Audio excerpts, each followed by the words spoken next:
A Werewolf Shifter Romance, written by Amelia Hart. Chapter 1. Blood and Moonlight. The festival had been a mistake. Nessa Caldwell realized this truth as the first wave of rogues crashed through the perimeter of Stonehaven Pack territory, their howls splitting the night air. The full moon hung heavy overhead, bathing the clearing in silver light that made the blood on her claws look black. Around her, the screams of her packmates mixed with the snarls of attackers who had no pack, no honor, no mercy. She had been dancing only moments before. 24 years of life, and she could count on one hand the number of times she had allowed herself something as frivolous as dancing. The festival of the full moon was supposed to be sacred, a time when packs gathered to celebrate the blessing of their wolf spirits. Instead, it had become a slaughter. "Fall back to the den!" someone shouted, but the command came too late. The rogues had surrounded the clearing, cutting off retreat. Nessa shifted mid-stride, her bones cracking and reforming as her human shape gave way to her wolf. Her pelage emerged in shades of brown and red, like autumn leaves catching fire, with patches of gold across her chest that marked her as her father's daughter. Her father, Beta of Stonehaven, dead 3 years now, and she still felt the weight of his expectations pressing down on her shoulders. A rogue lunged at her from the left, and Nessa twisted, catching him by the throat. He was young, barely more than a pup, but his eyes held the madness that came from living without pack bonds. She ended him quickly, more mercy than he deserved, and spun to face the next threat. The clearing had descended into chaos. Mothers shielded their children, while the warriors formed a defensive line that grew thinner with each passing moment. The rogues fought with the desperation of the damned, some wild and feral, others frighteningly coordinated, mercenaries who had sold their loyalty for gold, throwing themselves forward in waves that seemed endless. "Nessa!" Her mother's voice cut through the din. Edith Caldwell stood at the entrance to the underground den, her graying hair wild around her face as she ushered children inside. At 52, she should have been safely underground with the other elders and healers. Instead, she remained exposed, refusing to seal the entrance while any pup remained above ground. 3 rogues broke through the defensive line, heading straight for the den entrance, heading straight for the children, heading straight for her mother. Nessa didn't think. There was no time for thought, no space for fear. There was only instinct, and the bone-deep certainty that she would die before she let them reach those children. She intercepted the first rogue 5 lengths from the den entrance, her momentum sending them both tumbling across the blood-soaked grass.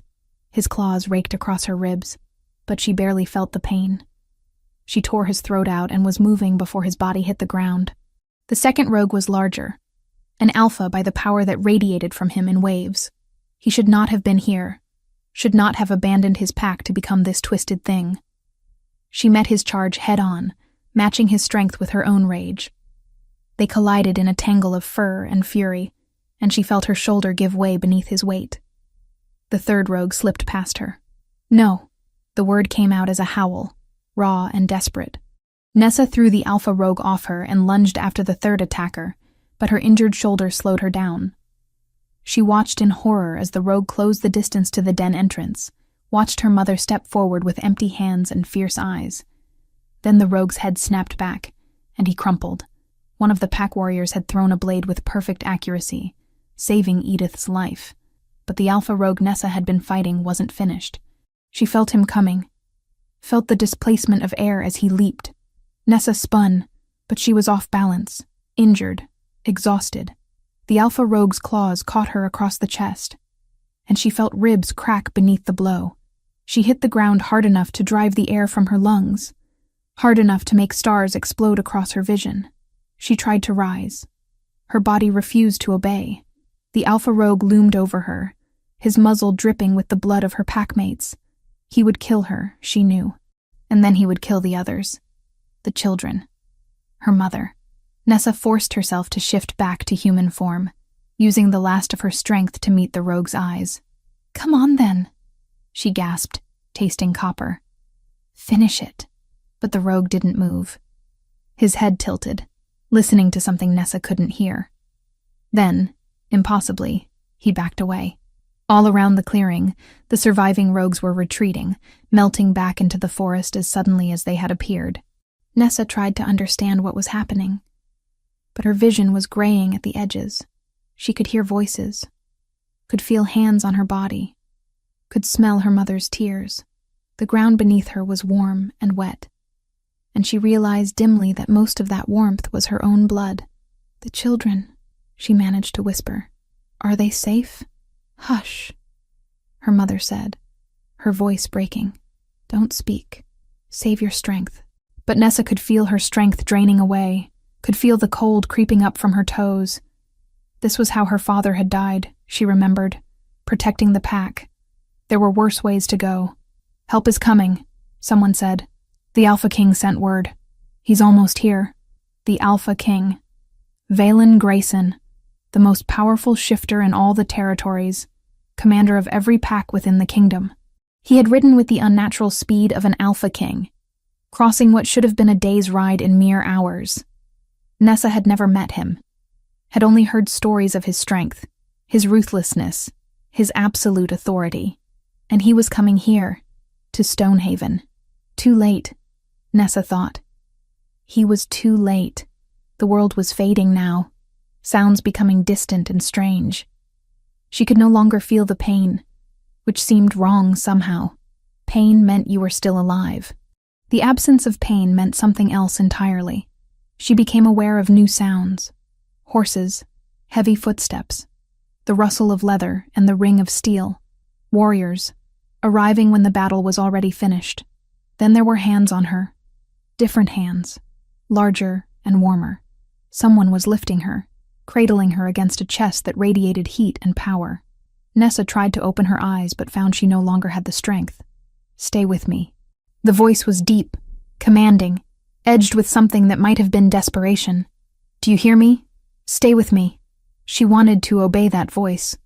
Something about it called to her on a level she didn't understand, tugging at a part of her soul she hadn't known existed.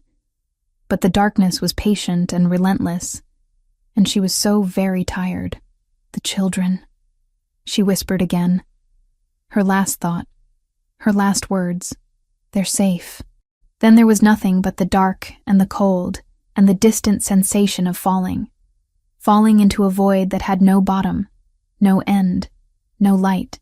But just before she fell completely, just before the last spark of consciousness flickered out, she felt something else. A thread, thin as spider silk and strong as iron, wrapping around her soul, pulling her back, refusing to let her go. And she heard that voice again, closer now, desperate now, raw with an emotion she couldn't name. "Mine," the voice said. "You're mine, and I refuse to lose you." Then teeth, sharp and claiming, piercing the hollow of her throat. Fire flooded her veins where there had been only cold, burning away the darkness, forcing life back into a body that had been ready to surrender it. Pain returned in a rush that stole what little breath remained in her lungs. Her back arched involuntarily as something ancient and forbidden took root in her chest, binding her to the man who held her. She could feel him now, not just his hands or his voice, but his very essence pouring into her through that bite. His strength, his will, his absolute refusal to accept her death. The connection formed between one heartbeat and the next. One moment she was alone in the dark, and the next she was tethered to something vast and powerful and utterly overwhelming. It was too much, too intense, too foreign. She tried to pull away from it, but the thread had already woven itself around her soul, claiming her as thoroughly as those teeth had claimed her flesh. "No," someone was saying, the voice distant and horrified. "My king, the ritual is forbidden. The cost." "I know the cost," the deep voice growled, and Nessa felt the vibration of it through the chest she was pressed against. "And I will pay it gladly. Now stand back and let me finish this." There was more, whispered words in a language Nessa didn't recognize, old and guttural and thick with power. The fire in her veins intensified, spreading from the bite mark on her throat to every corner of her body. Her wounds began to close, flesh knitting back together in a way that felt wrong, unnatural, but undeniably effective. She was being pulled back from the brink. being dragged back into life whether she wished it or not. And in that moment, suspended between death and whatever this was, Nessa Caldwell understood that she had just become something different. Something changed. Something bound to the Alpha King in ways she couldn't begin to comprehend. The last thing she felt before unconsciousness claimed her was the steady, strong beat of his heart against her cheek, and the overwhelming sensation that she would never be free of him again. Not in this life. Perhaps not even in death. Chapter 2. The Binding. Nessa woke to silk. It was the first thing she registered, the soft glide of expensive fabric against her skin where she expected rough wool or nothing at all. The second thing was warmth, a heat that seemed to come from within her own body, rather than from any external fire. The third thing was the presence. Someone was nearby, not in the room with her, but close enough that she could feel them as clearly as she felt her own heartbeat. She knew, without understanding how, that they were standing 3 floors below her current position. She could sense their location as precisely as if she were watching them through clear water. Nessa's eyes snapped open. The ceiling above her was not the familiar rough-hewn timber of her home in Stonehaven. Instead, she found herself staring at stone arches carved with intricate designs, tapestries hung on the walls, depicting battles and coronations. A fire burned in a hearth large enough to roast an entire deer. This was not home. This was a castle. She sat up slowly, testing her body for injuries. The broken ribs, the torn shoulder, the claw marks across her chest that should have killed her. But her body responded smoothly, without pain, without weakness. She lifted her hands and found them unmarked. Memory crashed through her in a wave that left her gasping. She remembered dying, remembered the cold spreading through her limbs, and the darkness closing in. She remembered a voice refusing to let her go. She remembered teeth sinking into her throat and fire replacing the cold. Nessa's hand flew to her neck. Her fingers found smooth skin and the faint ridge of a scar where those teeth had pierced her flesh. A claiming bite. But that was impossible. Claiming bites were exchanged between mates. She had never chosen anyone. The presence she had been sensing shifted, moving closer, rising through the levels of the castle toward her room. Panic seized her. She threw back the silk coverings and discovered she was dressed in a thin sleeping gown that was not her own. Her legs were steady when her feet hit the cold stone floor. Steadier than they had any right to be after weeks of unconsciousness. 3 weeks. The knowledge came to her unbidden. Absolute certainty without source. She had been asleep for 3 weeks. The door to her chamber opened, and Nessa spun to face the intruder. But it wasn't the owner of that overwhelming presence who entered. It was her mother. Nessa. Edith Caldwell's face crumpled with relief, and she crossed the room to pull her daughter into an embrace that smelled of home and herbs and safety. Thank the moon. You're awake. Nessa held her mother tightly, breathing in the familiar scent, grounding herself. The children, she said, her voice rough from disuse. Tell me they survived. They survived. Edith pulled back, her hands cupping Nessa's face as tears streamed down her cheeks. All of them survived because of you, because you held the line long enough. The Alpha King, Nessa said. He came. He came. Edith's expression shifted, becoming complicated. And he saved your life through means I never thought I would witness. Sit down. We need to talk about what he did to you. Nessa allowed herself to be guided to a chair by the fire. Her mother took the seat across from her, and for a long moment, neither spoke. Finally, Edith reached out and took Nessa's hands. What do you remember? Her mother asked gently. I remember dying, Nessa said bluntly. I remember someone refusing to let me die, and I remember a bite. Her hand went to her throat again. A claiming bite. Edith nodded slowly. It was the Alpha King who bit you. Valen Grayson himself. He performed a ritual that hasn't been done in over a century. A life binding. A life binding, Nessa repeated. What does that mean? It means he tied your life force to his own, her mother explained carefully. But such rituals always exact a cost. Every time he draws upon the binding's power, it drains some of his strength, a price no alpha has willingly paid in centuries. As long as he lives, you cannot die. His strength flows into you, sustaining you, healing you. You are bound to him now in ways that go beyond pack loyalty or mate bonds. Nessa's breath caught. That's impossible. The old magics don't work anymore. Apparently, the Alpha King knows differently. Edith squeezed her daughter's hands. And there are consequences, side effects you need to understand. The presence Nessa had been sensing moved again. Closer now. 2 floors below instead of 3. I can feel him, she whispered.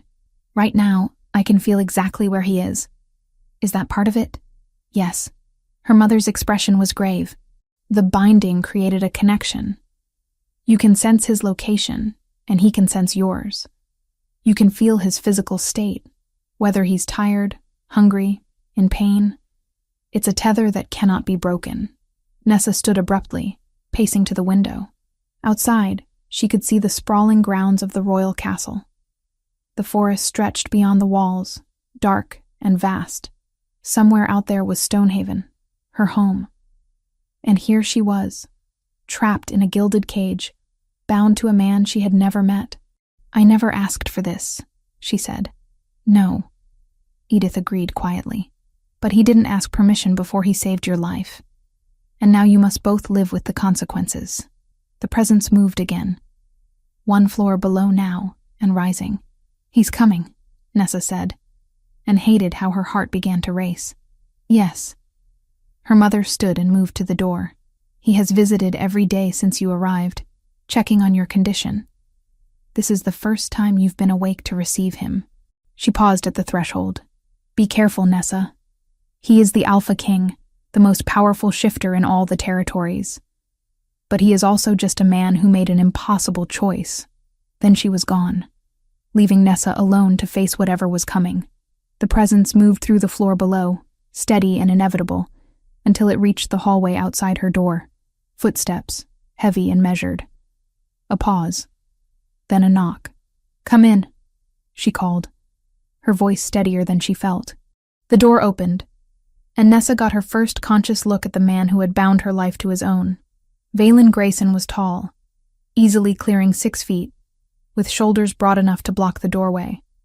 His hair fell to his shoulders in waves of black that caught the firelight, and his beard was neatly trimmed in the style of warriors. But it was his eyes that held her captive, silver gray, intense, and currently fixed on her with an expression she couldn't name. You're awake, he said, and it was the voice from her memories, deep and commanding, though it held something softer now. I'm awake, she confirmed, lifting her chin. Against my will, apparently. Something flickered across his face. Guilt, perhaps. You would have preferred death? I would have preferred a choice, Nessa said quietly, her anger steadier now, tempered by something that felt uncomfortably like curiosity. But it seems you didn't think to ask before you bound me to you. He stepped into the room, and she felt it then. The pull. It wasn't magical or supernatural. It was purely physical, the sudden awareness of him as a male and herself as a female. His scent reached her, pine and smoke, and something wild that made her wolf stir restlessly. She could smell his reaction to her as well, could sense the way his body responded to her presence.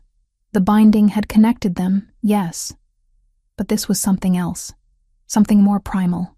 You're right, he said quietly, and the admission clearly cost him. I didn't ask. I couldn't. You were dying, and He stopped, his jaw tightening. You need to stay here at the castle until you've fully recovered, and until we understand the full extent of the binding. That sounds remarkably like a prison, Nessa observed. Call it what you will, he replied, steel beneath the words now. But you will stay. He turned to leave, and Nessa felt the moment he made the decision to retreat. Felt it through the binding, through that connection that let her sense his physical state. He was exhausted, she realized. Bone-deep weary in a way that suggested he hadn't slept properly in weeks. Wait, she found herself saying. He paused at the door, looking back at her. Thank you, Nessa said. The words dragged from somewhere deep and reluctant. For saving my life. Even if I'm angry about the method, I'm still alive because of you.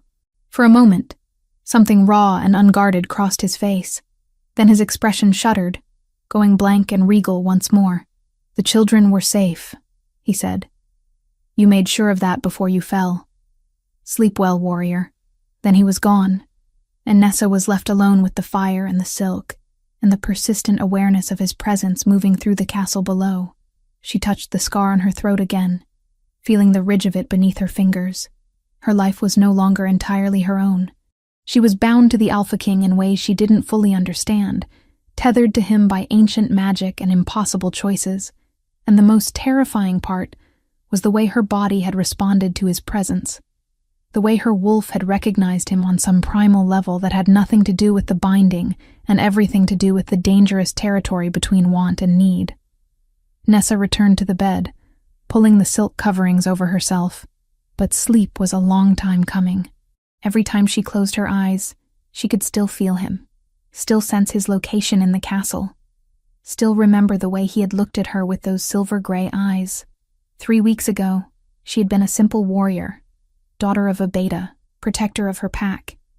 Now she was something else entirely, something bound, something changed, something that belonged to the Alpha King whether she wanted to or not. Chapter 3. Wolves and Courtiers.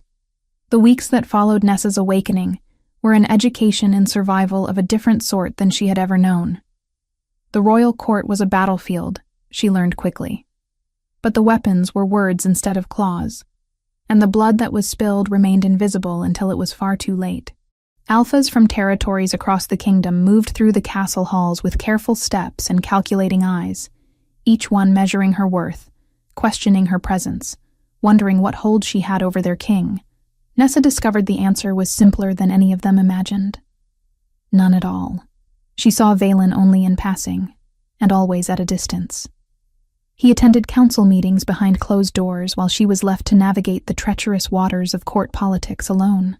The binding let her sense his location constantly, a persistent awareness that told her when he was near, but never near enough. She could feel when he was tired, when he skipped meals, when tension coiled through his body during particularly contentious negotiations. But he never came to her chambers again, never sought her out, never explained what he intended to do with a warrior woman bound to him by forbidden magic. So Nessa did what she had always done when faced with an impossible situation. She fought. The training grounds became her refuge. The castle guards had been wary of her at first, this common warrior from a minor pack who somehow commanded the Alpha King's protection. But Nessa had earned her place the old-fashioned way, by being better than they expected and refusing to back down when they tested her. She was sparring with 3 guards simultaneously when she felt Valen's presence shift from the council chambers to somewhere much closer. The distraction cost her. A wooden practice sword caught her across the ribs, and she spun, disarming her opponent with a move her father had taught her before he died. "Yield," the guard said, grinning despite the sword now pressed to his throat. "Yield," Nessa agreed, lowering her weapon.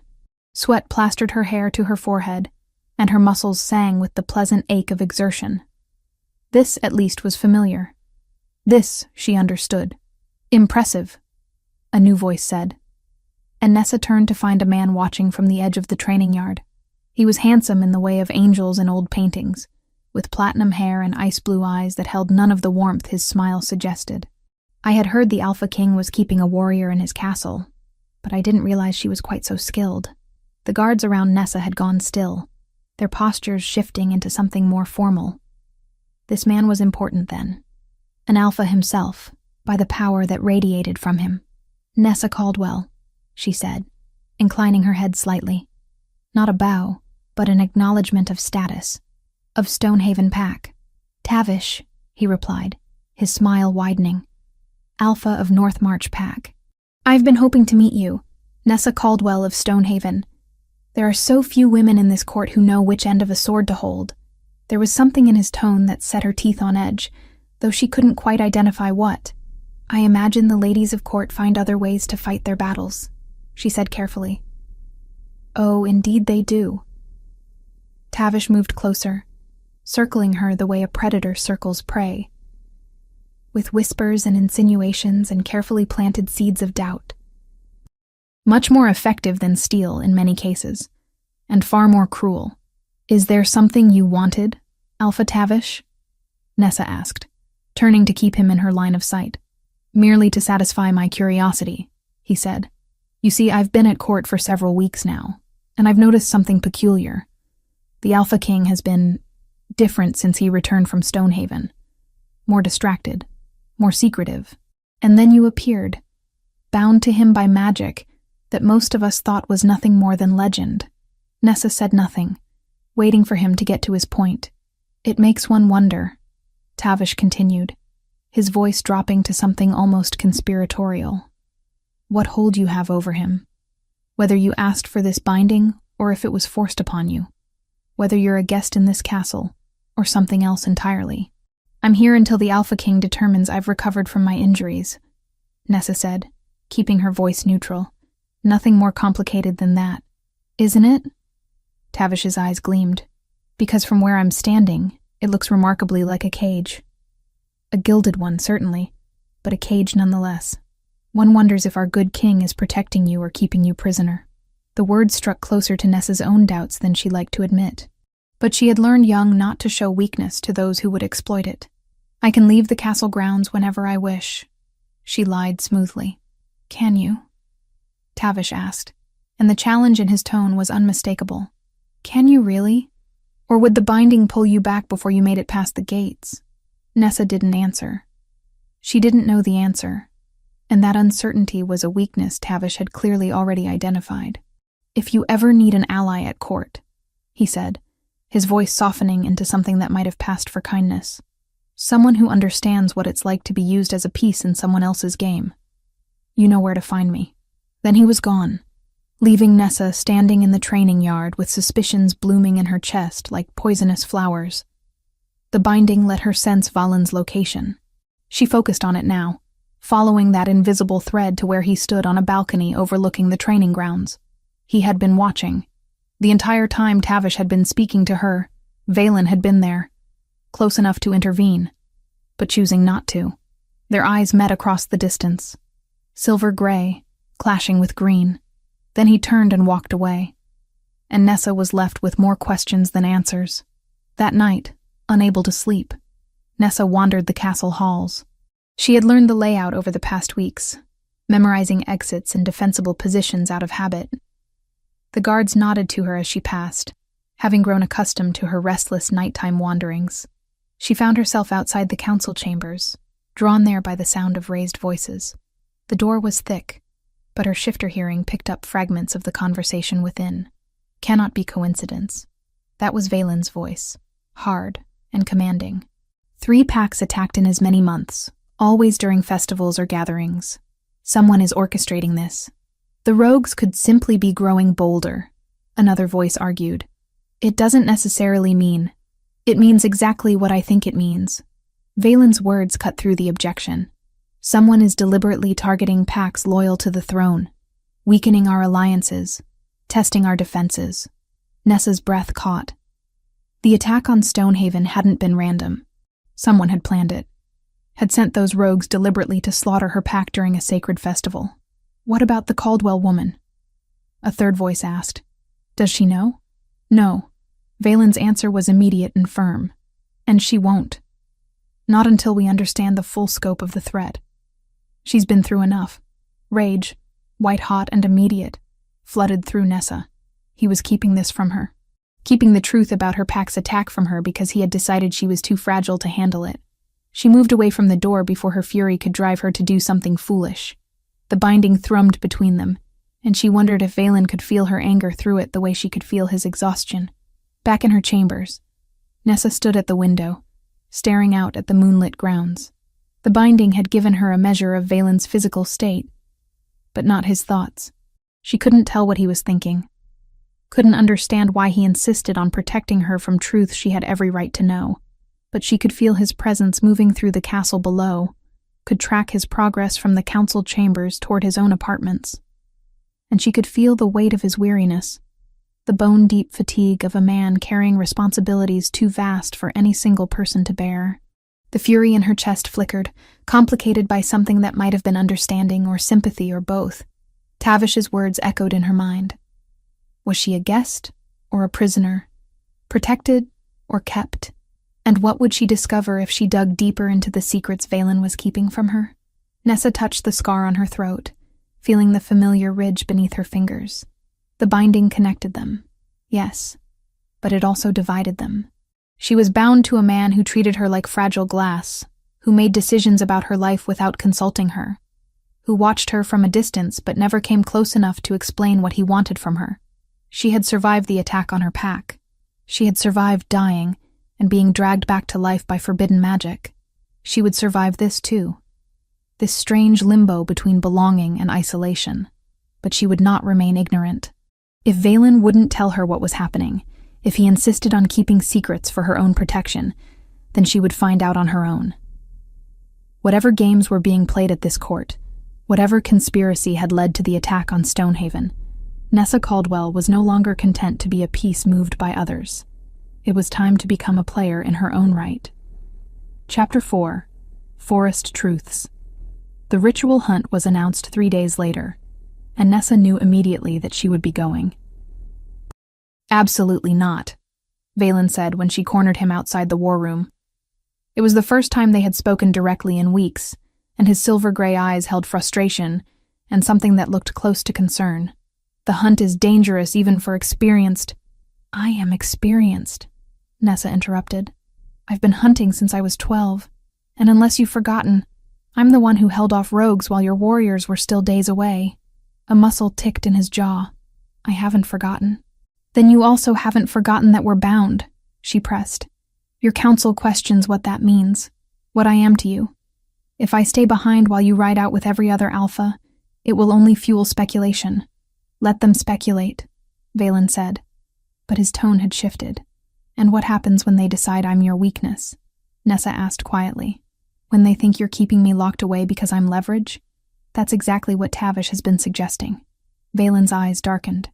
"Tavish has been speaking to you? Near me," Nessa corrected. "There's a difference. But he's not wrong about everything. This binding connects us. If I can't be by your side for something as simple as a hunt, what message does that send?" Valen studied her for a long moment. "You ride at dawn. Stay close to my guard. I'll stay close to you," Nessa countered. "That's what the binding demands anyway. Or have you not noticed that being too far apart causes discomfort?" She had discovered that 2 nights ago, when Valen had ridden to the western borders. The ache had started in her chest, growing worse until he returned. "I've noticed," Valen said, his voice rough. Then he walked away, leaving Nessa with a hollow victory. Dawn arrived cold and clear, the forest beyond the castle walls wreathed in mist. Nessa dressed in borrowed riding leathers, her hair braided back. Valen had arranged a gray mare with kind eyes for her.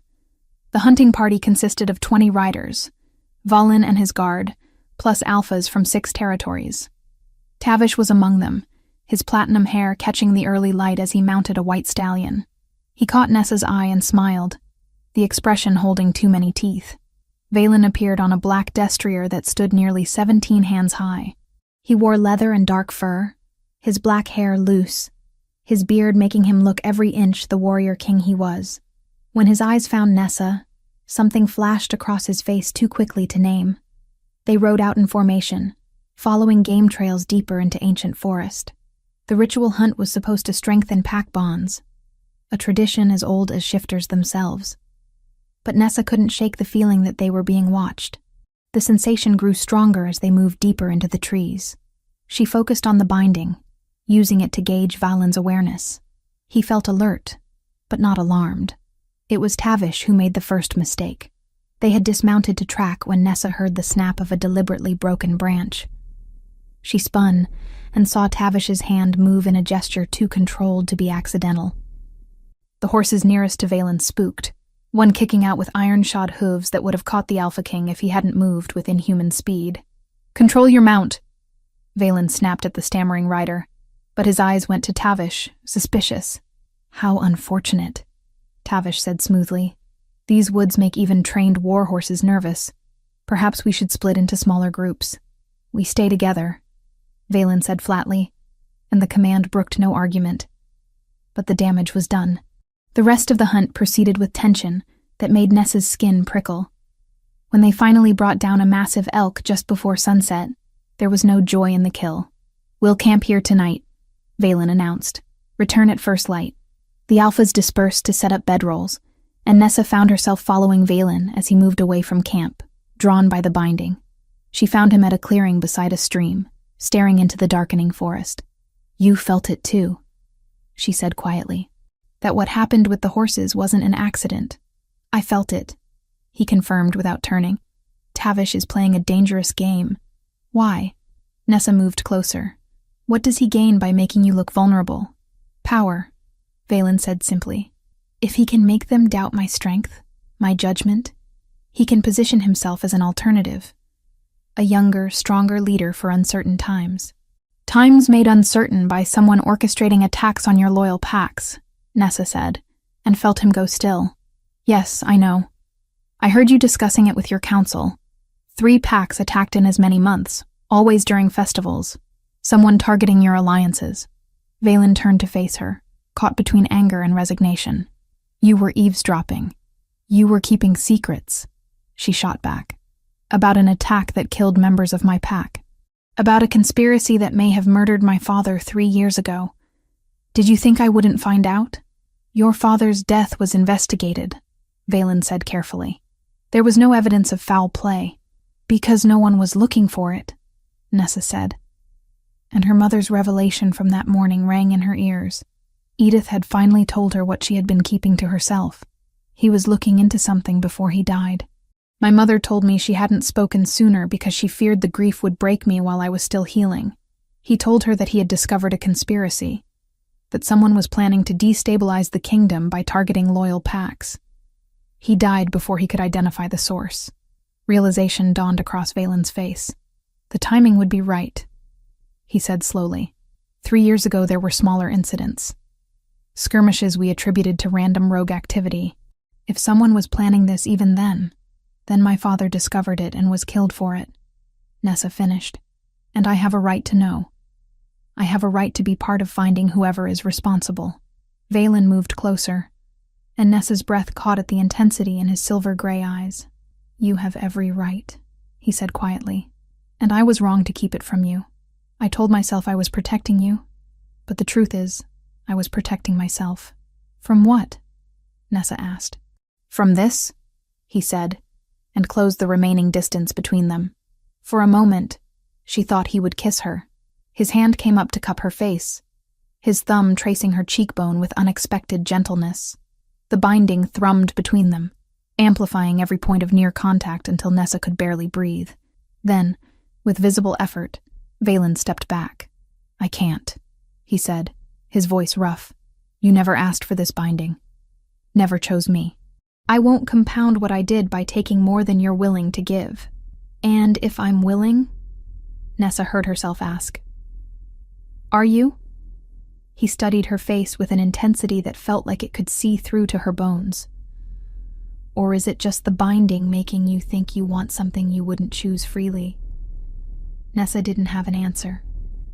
The binding was there, constant, and she couldn't separate what she felt from what it made her feel. "I chose to die protecting my pack," she said finally. "You chose to bring me back. We both made impossible choices. Maybe it's time we stopped punishing ourselves for that and started figuring out what comes next." "What comes next," Valen said, "is we find whoever orchestrated the attack on Stonehaven. We expose the conspiracy your father discovered, and we make sure no other pack suffers what yours did. Together," Nessa said, not a question. "Together," Valen agreed, and something in his expression shifted. "No more unnecessary secrets. I'll tell you what I can, when it won't put others at risk. No more protecting you from truths you have every right to know. No more keeping me at a distance," Nessa countered. "If we're bound, then we're bound. For better or worse." The corner of his mouth lifted in something that might have been a smile. "You might regret that." "I already regret plenty," Nessa said. "What's one more impossible thing?" They returned to camp together, and if the other alphas noticed the shift between them, they were wise enough not to comment. But Tavish's eyes followed them through the darkness, calculating and cold. and Nessa knew they had just made themselves into a united target. Whatever game he was playing, whatever conspiracy had taken her father and attacked her pack, it had just become personal. Chapter 5. Blood and Fire. The evidence arrived 2 days after the hunt, delivered by a scout tracking rogue movements through the Northern Territories. Nessa stood beside Valen in the council chamber, as the scout laid out his findings. Correspondence intercepted from a rogue camp, decoded to reveal coordination between attacks, supply routes, festival dates, pack locations, weaknesses and defenses, and a name, mentioned once but enough to damn him: Tavish. "This proves nothing," one council member argued. "Anyone could have forged these documents." "We also have a witness," Valen interrupted coldly. "A rogue captured during the attack on Stonehaven. He's been recovering in the dungeons, and yesterday he broke his silence. He identified Tavish as the one who recruited him, who promised gold and territory for attacking packs loyal to the throne." The council chamber erupted, alphas demanding action, others calling for more proof, voices rising. Through it all, Nessa felt the weight of what they had uncovered. Her pack had been attacked on Tavish's orders. Her packmates had died because one man wanted power. "Bring him in," Valen commanded. Tavish entered 10 minutes later, expression mild curiosity. He looked at the assembled alphas, at the evidence spread across the table, and his smile never faltered. "Is there a problem, my king?" he asked smoothly. "You tell me," Valen said, gesturing to the correspondence.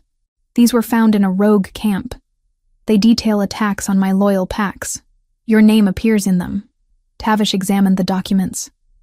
"Forgeries," he said dismissively. "Someone is trying to frame me. Perhaps you should be asking who benefits from turning the Alpha King against one of his strongest allies." "We also have a witness," Nessa said, her voice cutting through his deflection.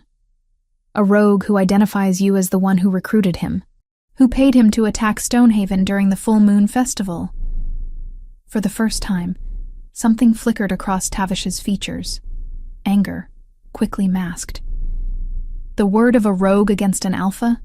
You cannot seriously be considering—" "I'm not considering anything," Valen said, rising from his throne. The power radiating from him made every shifter feel his authority. "I'm stating facts. You orchestrated attacks on my packs. You destabilized my kingdom. You murdered innocents in a bid for power you were never worthy to hold." "You have no proof," Tavish snarled, composure cracking. "Just the word of a broken rogue and convenient documents.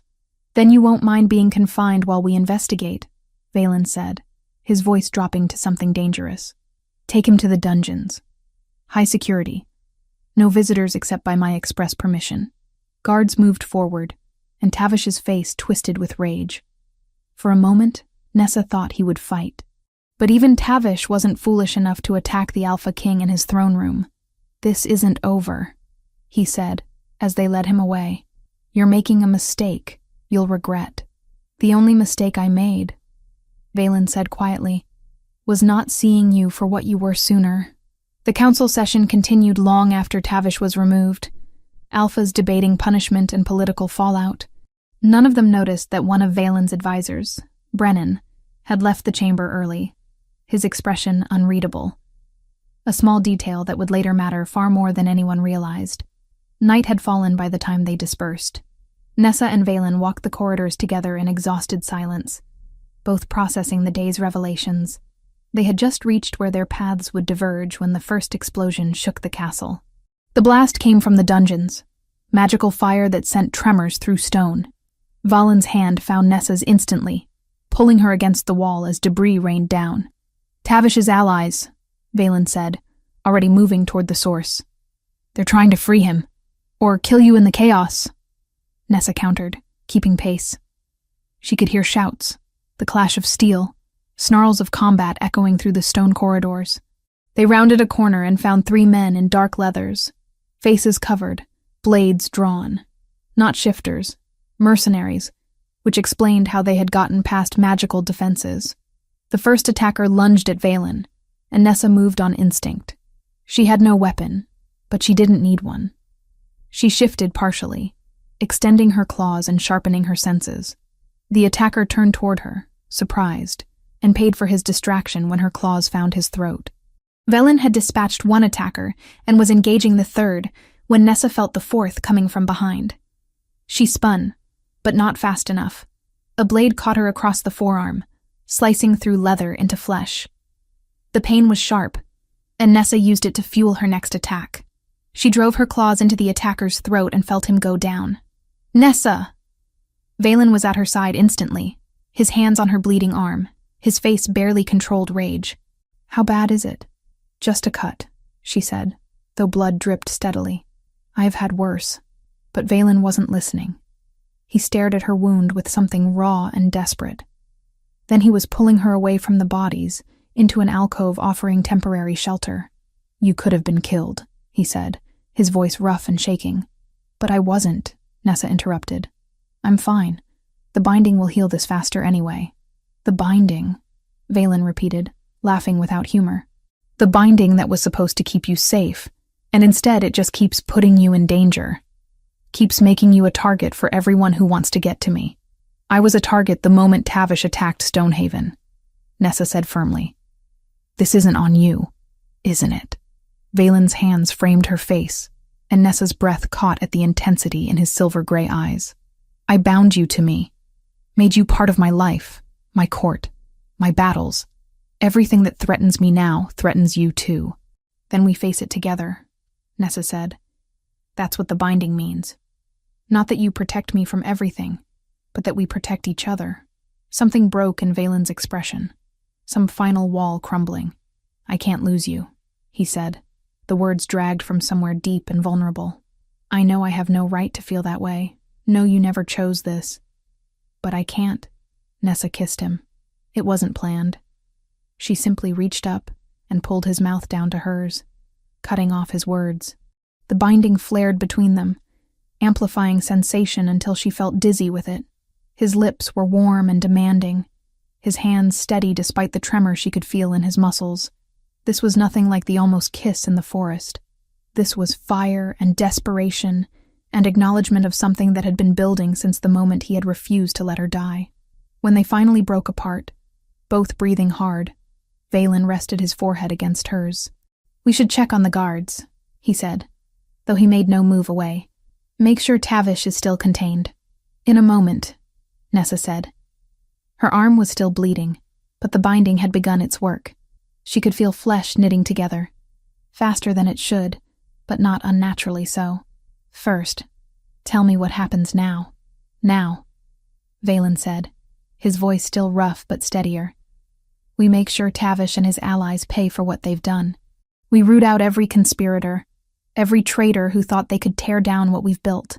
And then," he paused, his thumb tracing her lower lip with unexpected gentleness, "then we figure out what we are to each other. Beyond the binding. Beyond duty." "I'd like that," Nessa whispered. They emerged from the alcove to find the guards had contained the situation. 3 more mercenaries captured, 2 dead, and Tavish still secured in the dungeons, though his cell had sustained damage from the blast. Velen issued orders with calm efficiency, while Nessa had her arm properly bandaged by the castle healer. As dawn broke over the castle walls, they stood together on the battlements, watching the sun rise over a kingdom still under threat, but now with a clearer enemy in sight. Nessa touched the scar on her throat absently, thinking about the binding that had seemed like a curse weeks ago. Now it felt different. Not a chain, but a connection, a choice she was beginning to understand and accept. Valen's hand found hers, their fingers intertwining with natural ease. "We're going to end this," he said. Not a question, but a promise. Together. Nessa agreed, and felt the binding pulse between them, warm and steady, and no longer something to fear, but something to claim. Chapter 6. Claiming and Choice. 3 days passed before Nessa realized the binding had changed. She was in the training yard, sparring with one of Valen's personal guards, when a wave of frustration crashed through her that was not her own.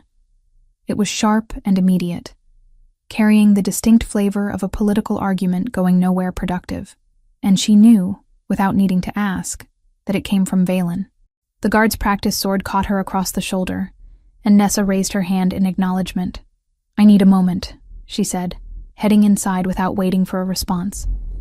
She found her mother in the healing rooms, organizing supplies that had been depleted during the recent attack. Edith looked up as Nessa entered, and something in her daughter's expression made her set down the bundle of herbs she had been sorting. "It's evolved, hasn't it?" her mother asked quietly. "The binding." Nessa nodded, still trying to articulate the strangeness of feeling someone else's emotions. "I can feel what he's feeling now. Before, it was only physical, his location, his exhaustion. But now I sense actual emotions, his frustration, his worry, his exhaustion, his frustration, his worry, his exhaustion. That's natural," Edith said, gesturing for Nessa to sit.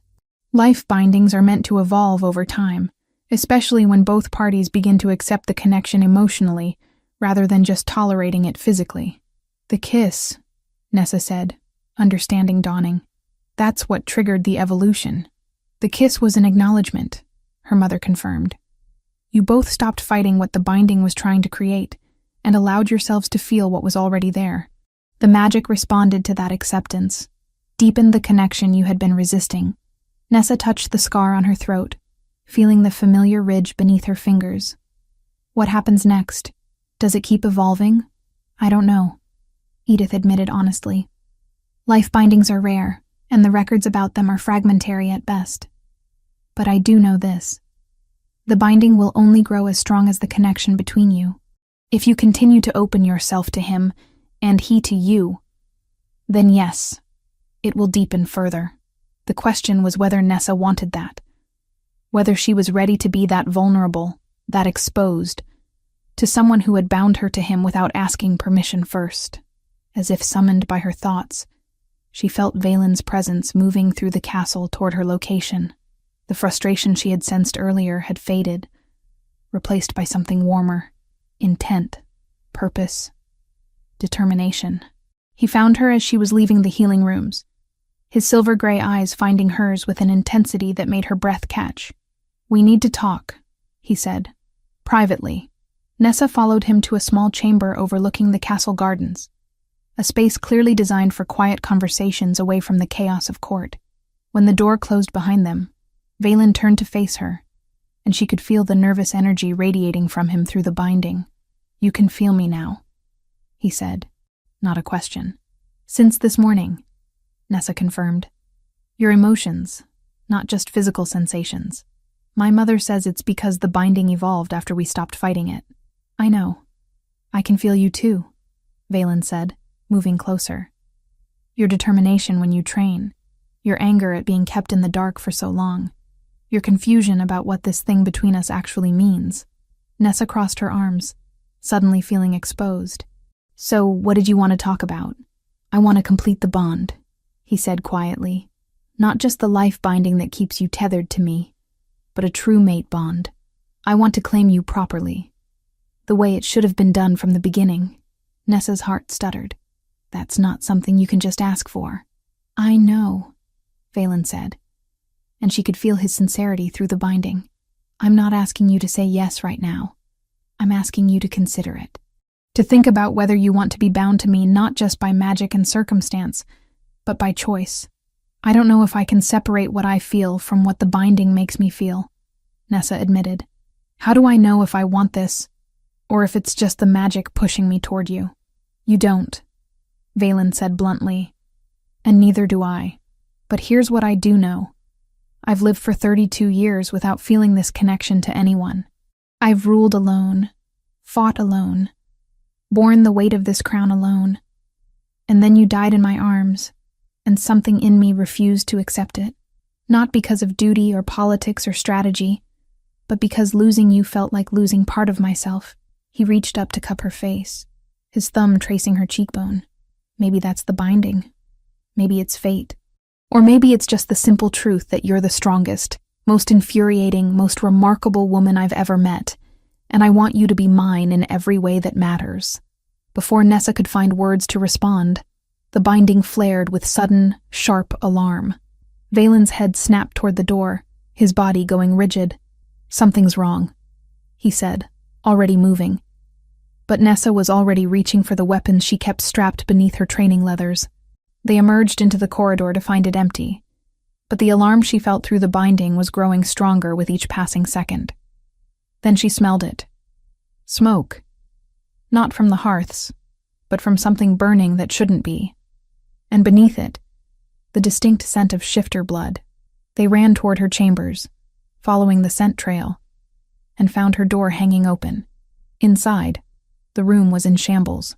Furniture overturned, tapestries torn from the walls, her possessions scattered across the floor, and in the center of it all stood Tavish.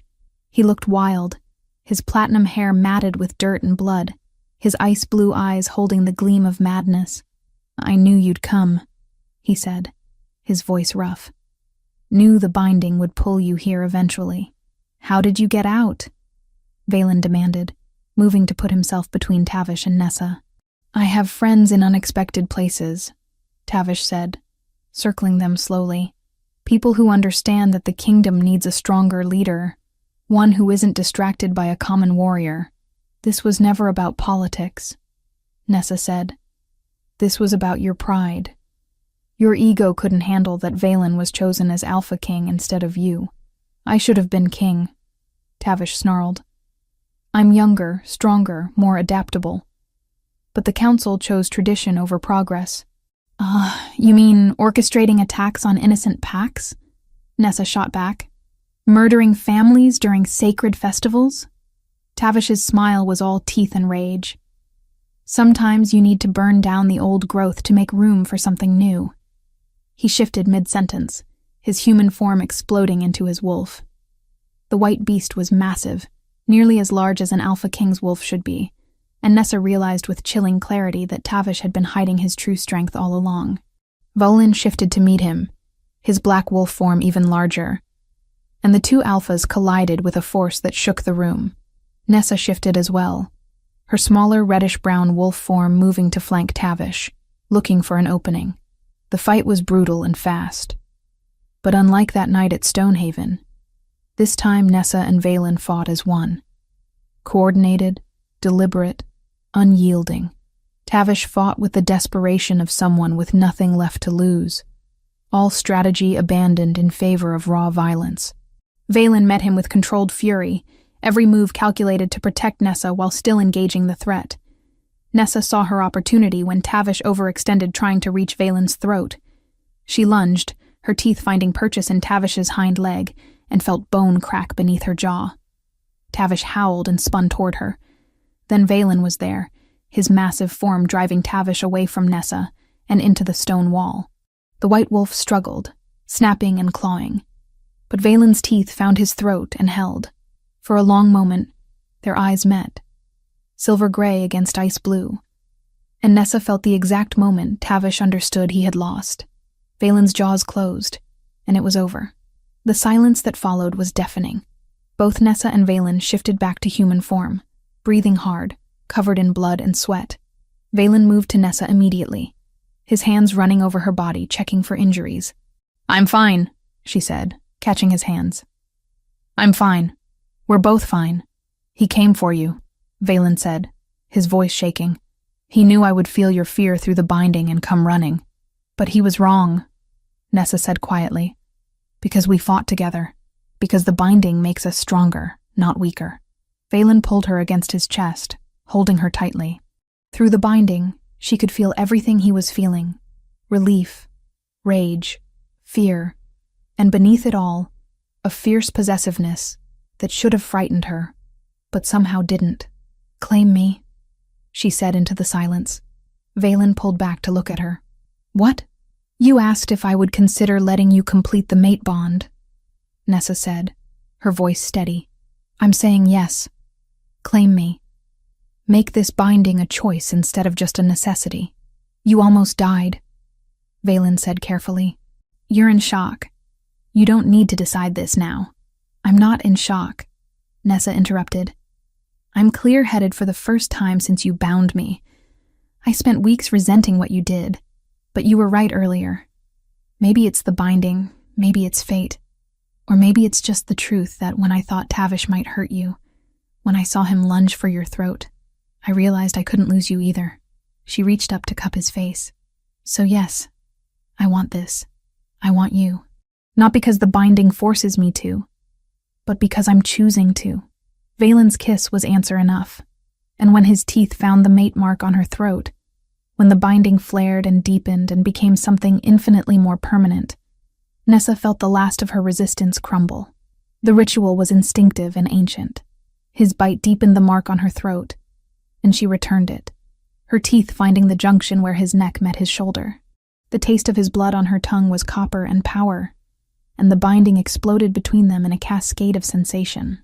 When it was done, when the mate bond settled into place alongside the life binding, Nessa felt the difference immediately. Where the life binding had connected their physical states, the mate bond connected everything. Mine, Valen said against her throat. Yours, Nessa agreed. And you're mine. This was her choice. Her claim. Her mate. Chapter 7. Proving Worth. The ritual of mating was consummated in the traditional way, behind closed doors with only the moon as witness. When Nessa emerged from Valen's chambers the following morning, bearing fresh claiming marks visible to every shifter in the castle, she knew the easy part was over. Now came the hard part, proving she deserved to stand beside the Alpha King as his mate and equal. The council convened that afternoon to discuss the fallout from Tavish's death and his failed conspiracy. 6 northern packs had been found to have connections to the North March Alpha, either through trade agreements that now looked suspiciously timed, or through warriors who had been seen meeting with known rogues. Nessa stood beside Valen during the proceedings, feeling the weight of every eye assessing her. She was no longer just the warrior woman saved through forbidden magic. She was his mate now, and that position came with expectations. The northern territories must answer for their Alpha's crimes, one council member argued. The packs themselves may not have known the full extent, another countered. What does the Alpha King's mate think? The question came from an older Alpha named Grayson, his tone respectful but challenging. You fought beside the king to end his threat. Surely you have an opinion. This was a test, Nessa realized. They wanted to see if she had wisdom to advise their king. I think we need to distinguish between active conspiracy and passive negligence, Nessa said carefully. The packs who knowingly aided Tavish should face consequences proportional to their crimes. But those who were kept in the dark deserve a chance to prove their loyalty under new leadership. She paused. My pack was attacked because of Tavish's ambitions. I want justice. But creating martyrs out of innocence will only plant seeds for future rebellion. We need to be firm, but fair. Grayson nodded slowly, and Nessa felt Valen's approval through the bond. She had passed the first test. 3 days later, a challenger emerged. His name was Corvin, Alpha from the Western Territories, and he made his challenge publicly. With all due respect to the Alpha King, Corvin said, his choice of mate is unusual. A warrior from a minor pack, elevated not through merit, but through circumstance. How can we trust she has the strength to represent us as Luna Queen? Nessa stood from her place beside Valen's throne. You question my strength, Alpha Corvin? I question your experience, Corvin replied smoothly. Then let's settle your questions the old way, Nessa said. Traditional combat, first blood or submission. You and me, in front of everyone who doubts I earned my place here. Corvin smiled. I accept. The combat circle was drawn in the training yard. By the time they faced each other, half the court had gathered. Nessa could feel Valen's concern through the mate bond, but also his confidence. Corvin was larger by a significant margin, with bulk from years of training and natural alpha dominance. But Nessa had spent her life being underestimated. They circled, and Nessa let Corvin make the first move. He lunged with confidence, and Nessa sidestepped, using his momentum against him. The crowd murmured. Stand still and fight, Corvin growled. I am fighting, Nessa replied calmly, just not the way you expected. The next exchanges followed the same pattern. Corvin fought like an alpha used to overwhelming opponents with raw power. Nessa fought like a warrior who survived by being smarter and quicker. When she saw her opening, she took it. Corvin overextended. and Nessa ducked under his arm, shifted partially to extend her claws, and drove them across his ribs hard enough to draw blood. First blood. The fight was over. Corvin stood frozen, staring at the red seeping through his shirt. "Do you still question whether I earned my place, Alpha Corvin?" Nessa asked quietly. Slowly, he dropped to one knee. "No, Luna Queen, I do not." The title hung in the air, spoken publicly for the first time by someone other than Valen. When the other alphas followed Corvin's lead, kneeling in acknowledgement, Nessa felt something shift. She had proven herself. Over the following weeks, Nessa settled into her role with determination. She attended council meetings, learned pack politics, and began to understand the complex web of alliances holding the kingdom together. And she watched. She watched how information flowed through the castle, the patterns of who spoke to whom. It was during these observations that she noticed something odd about Consolero Brennan. He was Valen's oldest advisor, supposedly beyond question. But Nessa noticed he was always late to meetings where important decisions were made, always absent when crucial intelligence arrived, always somewhere else when raids needed planning. She mentioned her observations to Valen one night. "It's probably nothing," she said, "but it's the kind of pattern my father taught me to watch for." Valen was quiet, thinking through implications. "Brennan has always been useful. He's the kind of advisor who tells you what you need to hear, or what he wants you to hear," Nessa countered. "Has he ever steered you wrong?" "Not obviously," Valen admitted, "but there have been times when his advice led to delays. Like arriving too late to Stonehaven?" Nessa asked quietly. The question hung between them. What if that delay hadn't been accidental? The investigation was quiet and thorough. When they confronted Brennan with evidence, meetings with Tavish's representatives, subtle sabotage, carefully timed absences, he didn't even try to deny it. "I did it for the kingdom," he said bitterly. "Valen is a good king, but too cautious. Tavish promised change, promised a stronger kingdom. Tavish promised chaos," Valen said coldly. "And you enabled him. You helped orchestrate attacks that killed innocents." "I never meant for anyone to die," Brennan protested. "Tavish said the attacks would be bloodless." "And you believed him?" Nessa said, her voice sharp. "You believed a man who thought murdering families during festivals was acceptable." Brennan had no answer. He was stripped of his position and banished to neutral territories, forbidden from ever returning. A week later, Nessa and Valen traveled to Stonehaven. It was time to honor the fallen properly. Nessa's mother met them at the border, and together they walked to the memorial garden. Nessa placed flowers on each grave, speaking names she had known her entire life. Warriors who had trained beside her, elders who had taught her, children who had never grown up. "They died because I wasn't fast enough," she said quietly. "They died because Tavish orchestrated an attack during a sacred festival," Valen corrected. "And you held the line long enough that most survived. The children all survived. You did what your father would have been proud of." Nessa touched the scar on her throat. "I just wish he could have been here to see it." "He knows," Edith said softly. "Wherever warriors go, your father knows you made him proud. You always did." They stayed in Stonehaven for 3 days. And when they left, Nessa felt something settle. She would always mourn those lost, but she could honor them by building something better. She was Luna Queen now, and she would make sure that title meant something. Chapter 8. Legacy and Light. 6 months had passed since the day Tavish died, and the conspiracy that had nearly torn the kingdom apart was finally put to rest. Nessa stood at the window of the royal chambers, one hand resting on the gentle swell of her belly where the Alpha King's heir grew, conceived only weeks after their coronation. The morning sun painted the castle grounds in shades of gold, and she could see the training yards where a new generation of warriors practiced forms she had helped design, women and men training side by side, as it should have always been. So much had changed in half a year. The kingdom bore the marks of transformation in ways both visible and subtle. New laws had been enacted, protecting smaller packs from exploitation by larger territories. An intelligence network had been established, coordinated by warriors Nessa had personally trained, to monitor rogue activity and identify threats before they could become attacks. Trade routes had been secured, Alliances strengthened, and the northern territories that had been complicit in Tavish's conspiracy now operated under new leadership that understood the cost of betrayal, and throughout it all, Nessa had stood beside Valen as his equal. Not just his mate, but his partner in governance. Luna Queen in more than just title. "You're thinking too hard again." Valen's voice came from behind her, warm with affection. His arms wrapped around her waist, his hands settling over hers on her belly. "I can feel it through the bond. Your mind is racing."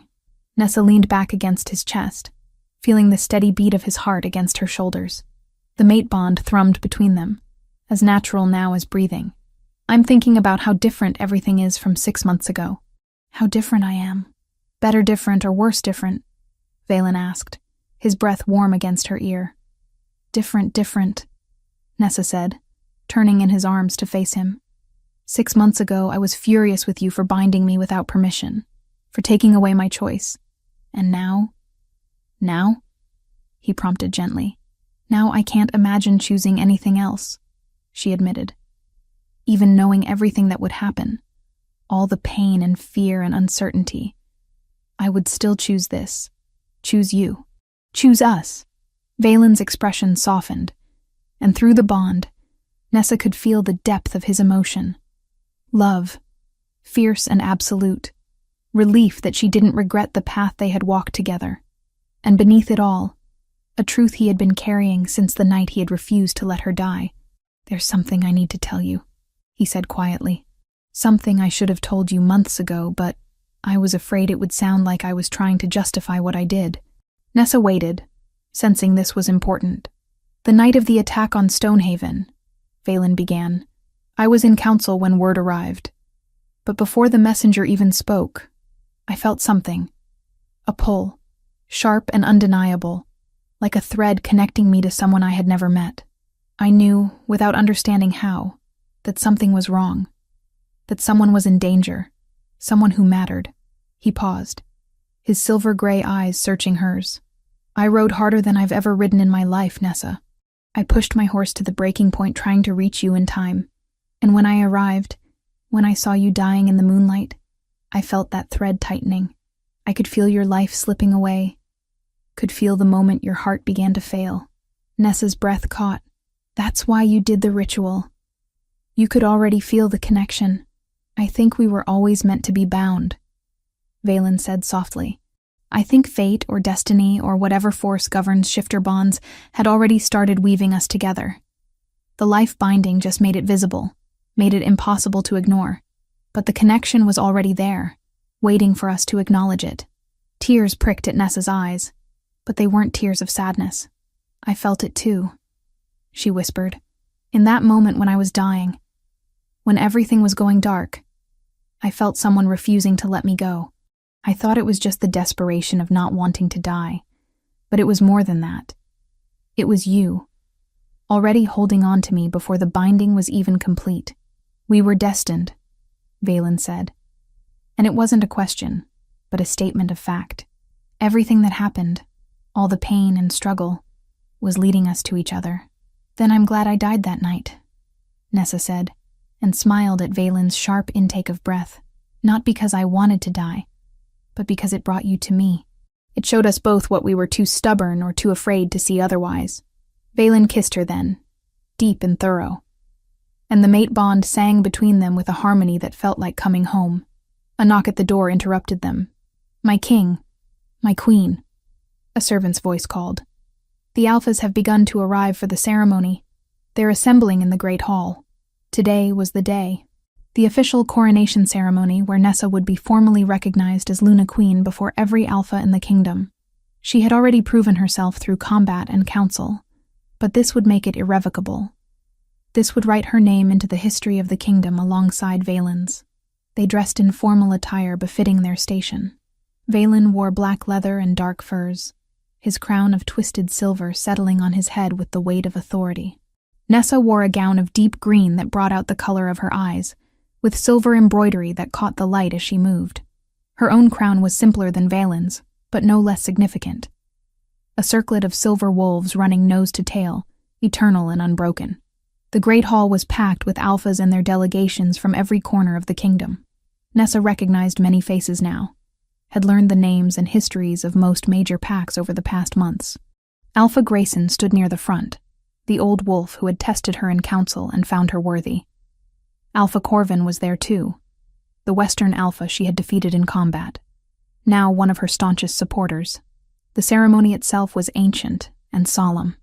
Valen spoke the traditional words, declaring before all assembled that Nessa Caldwell was his chosen mate, his equal in all things, worthy to stand beside him as Luna Queen. Each alpha was given the opportunity to voice objection or offer acknowledgement. None objected. All acknowledged. When the crown was placed on Nessa's head, when she turned to face the assembled alphas as their Luna Queen officially recognized and formally crowned, she felt the weight of responsibility settle onto her shoulders, but she also felt Valen's presence beside her through the mate bond, steady and unwavering. She didn't have to carry this weight alone.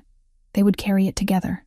The formal ceremony gave way to celebration, and eventually, Valen and Nessa found themselves on the balcony overlooking the castle grounds. Below them, the kingdom they had fought so hard to protect and rebuild spread out under the setting sun. Packs were gathering in the courtyard, wolves shifting to run together in celebration, a tradition as old as shifters themselves. "They love you," Valen said quietly, watching the celebration below. "Not because you're my mate, but because you've earned their respect. You're the Luna Queen they needed, even if they didn't know it 6 months ago. We did this together," Nessa corrected. "Everything we've built, every change we've made, it only worked because we worked as partners. You gave me the authority, but you also listened when I challenged you. That's what makes us strong." Valen turned to her, his hand coming up to cup her face with infinite gentleness. "You saved me, Nessa. Not just that night when you held off the rogues, but every day since. You saved me from becoming the kind of king who rules alone and dies alone. You showed me that strength isn't about standing apart, but about choosing who to stand with." "You saved me too," Nessa said, covering his hand with hers. "You refused to let me die, and then you refused to let me live halfway. You challenged me to be more than just a warrior, to be a leader, a partner, a queen." They stood together in comfortable silence, watching the sun paint the sky in shades of gold and red. The mate bond thrummed between them, carrying emotions too deep for words. Love, trust, partnership, home. "The baby is going to inherit all of this," Valen said eventually, his other hand settling on Nessa's belly where their child grew. "A kingdom at peace, alliances that will hold, laws that protect rather than oppress. That's the legacy we're building. And the knowledge that strength comes from choosing to fight together rather than alone," Nessa added. "That's the most important legacy we can give our child, that being bound to someone doesn't make you weaker. It makes you whole." As the sun set completely and the moon rose to take its place, Nessa and Valen shifted together. 2 wolves, one black as midnight, and one the color of autumn leaves, running side by side across the castle grounds and into the forest beyond. The mate bond connected them, the life binding sustained them, and the love they had chosen anchored them. They were Alpha King and Luna Queen, mates and partners, bound by destiny and strengthened by choice. And as they ran through the moonlit forest, perfectly synchronized in movement and purpose, Nessa knew with absolute certainty that she was exactly where she was meant to be, not despite the binding, but because of everything it had taught her about herself, about Valen, about the kind of love that refused to accept anything less than everything. This was their kingdom, their legacy, their future, and they would protect it together, for as long as the moon continued to rise, and the bond between them continued to hold. Forever.